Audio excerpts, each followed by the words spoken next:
Doctor, আমার ছেলেকে হসপিটালে নিয়ে যান, আমি বিয়ে করতে যাচ্ছি। কিরে শ্রুতি, লগ্ন তো পেরিয়ে গেল, তোর বর তো এখনো এলো না। কি গো, মেয়ে কি আমার লগ্ন ভোজটা হবে? আরে ওই তো ব্যান্ড বাজছে, মনে হয় বর এসে গেছে, সবাই দেখো তো গিয়ে।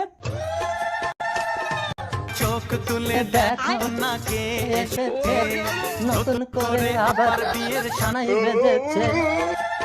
এ কি, আপনি আবার এসেছেন? আপনার ছেলে কোথায়? ছেলে অ্যাক্সিডেন্ট করে হসপিটালে ভর্তি আছে, তাই বৌমাকে বিয়ে করে আমি নিয়ে যেতে এসেছি।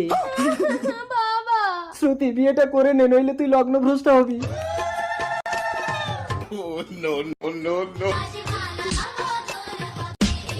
চলো বৌমা। দাদু, আপনার ছেলে হসপিটালে মারা গেছে। এদের কি করে বলি, ওটা আমার ছেলে না, আমার তো এখনো বিয়েই হয়নি।